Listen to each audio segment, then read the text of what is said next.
लेकिन सबसे पहले आपसे शुरुआत करते हुए नलिन कोहली जी, क्योंकि बार बार जेपीसी की मांग पर विपक्ष अड़ा हुआ है और राहुल गांधी के जिन शब्दों को असंसदीय कहते हुए हटाया गया है, उस पर कांग्रेस पार्टी का यह कहना है कि पहले से ही पब्लिक डोमेन में है सब कुछ। उन्होंने कोई भी असंसदीय भाषा का इस्तेमाल नहीं किया और रिपोर्ट देने के लिए तैयार है कांग्रेस पार्टी।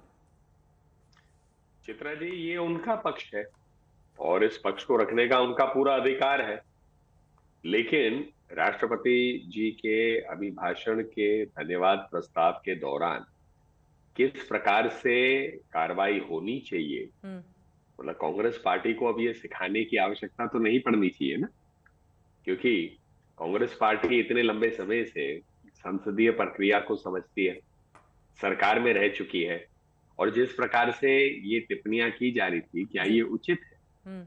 ये कहना कि पब्लिक डोमेन में है, ये कैसा आर्ग्यूमेंट होगा? आज के दिन चित्रा जी, कुछ भी आप ढूंढे तो गूगल या किसी सर्च इंजन के माध्यम से आपको मिल जाएगा।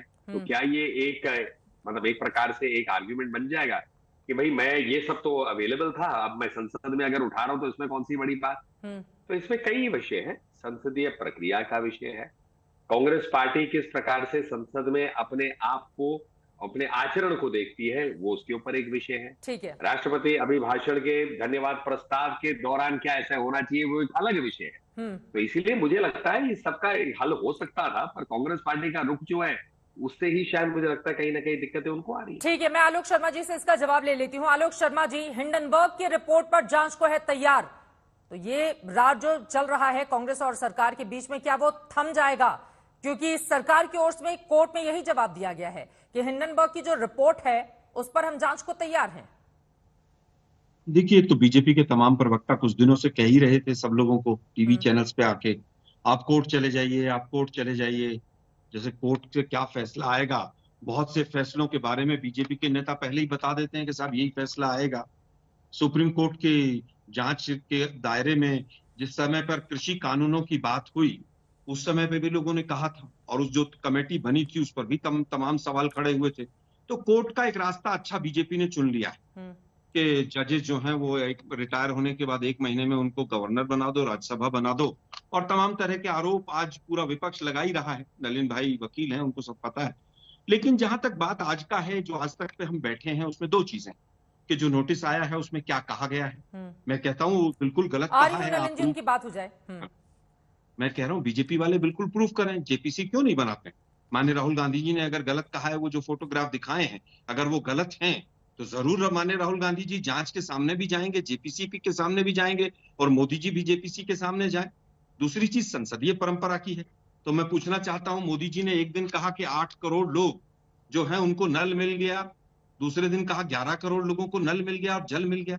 जब देश के प्रधानमंत्री 2 सदनों में 2 बयान देते हैं, तो क्या वहां पर जो संसद की जो प्रणाली है उसको किसी तरह का कोई संज्ञान नहीं लेना चाहिए? क्या निशिकांत दुबे जी ने जो कहा, जो स्वयं इसमें आरोप लगा रहे हैं, टाटा, बिरला और अंबानी का कांग्रेस ने फायदा पहुंचाया, उन्होंने भी तो स्टेटमेंट यही दी।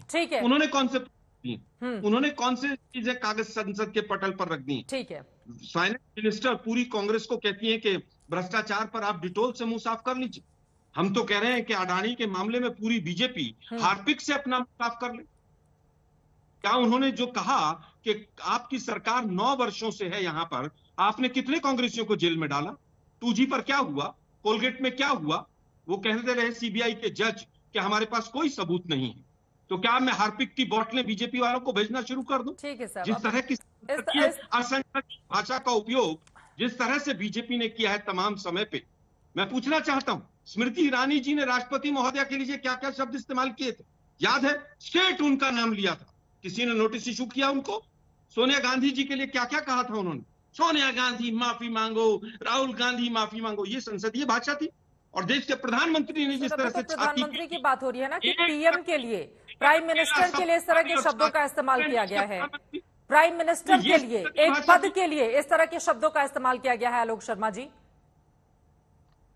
मैं फिर कहूंगा, क्या देश के प्रधानमंत्री को छाती पीटना शोभा देता है? ठीक है, एक अकेला सब पर भारी। शूरपणखा किसके लिए कहा था संसद में खड़े होकर प्रधानमंत्री महोदय ने?